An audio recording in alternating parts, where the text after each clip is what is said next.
ನಮಸ್ಕಾರ ಸ್ನೇಹಿತರೆ, ತಮ್ಮೆಲ್ಲರಿಗೂ ಕನ್ನಡಿಗರ ಇಂಗ್ಲೀಷ್ ಮಿತ್ರ ಚಾನಲ್ಗೆ ಸ್ವಾಗತ.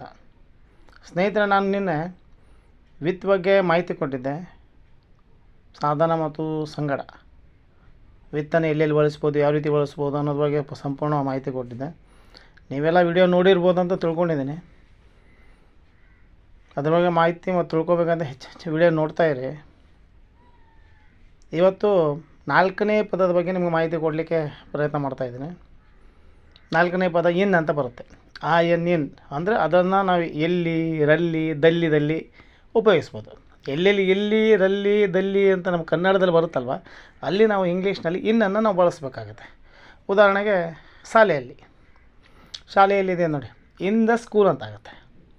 ಶಾಲೆಯಲ್ಲಿ, ಇನ್ ದ ಸ್ಕೂಲ್ ಅಂದರೆ ಮನೆಯಲ್ಲಿ, ಇನ್ ದ ಹೌಸ್, ಮನೆಯಲ್ಲಿ, ಇನ್ ದ ಹೌಸ್.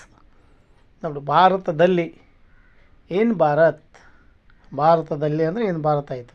ಇನ್ನು ನೀರಲ್ಲಿ ಬರುತ್ತೆ, in the water, in the water. ನೋಡಿ, ನೀರಲ್ಲಿ, in the water.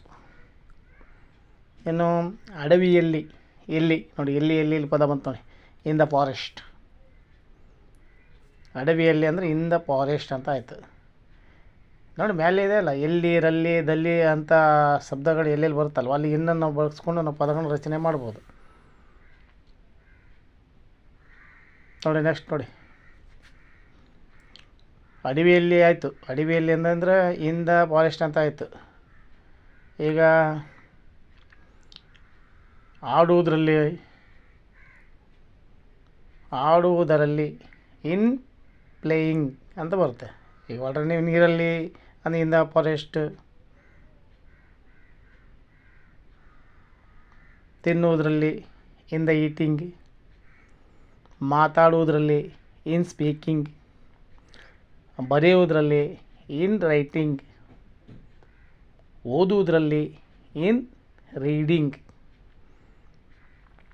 ಓದುವುದರಲ್ಲಿ in reading ಅಂತ ಆಯ್ತು ನೋಡಿ. ಇನ್ನು ಪಾಠವನ್ನು ಕಲಿಸುವುದರಲ್ಲಿ ಅಂತ ಬರುತ್ತೆ. ಚೆನ್ನಾಗಿದೆ ಸೆಂಟೆನ್ಸು.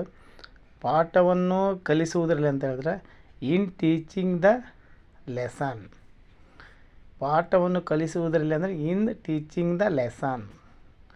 ಕುಡಿಯುವುದರಲ್ಲಿ in drinking. ಕುಡಿಯುವುದರಲ್ಲಿ ಇನ್ ಡ್ರಿಂಕಿಂಗ್. ನೋಡಿ, ಇದೇ ರೀತಿ ನಾವು ವರ್ಬಗಳನ್ನು ಸೇರಿಸಿ ಪದಗಳನ್ನು ಈಸಿಯಾಗಿ ವಾಕ್ಯಗಳ ರಚನೆ ಮಾಡ್ತಾ ಹೋಗ್ಬೋದು ಸ್ನೇಹಿತರೆ. ವಿಡಿಯೋ ನೋಡಿ, ಲೈಕ್ ಮಾಡಿ, ಶೇರ್ ಮಾಡಿ, ಸಬ್ಸ್ಕ್ರೈಬ್ ಮಾಡಿ.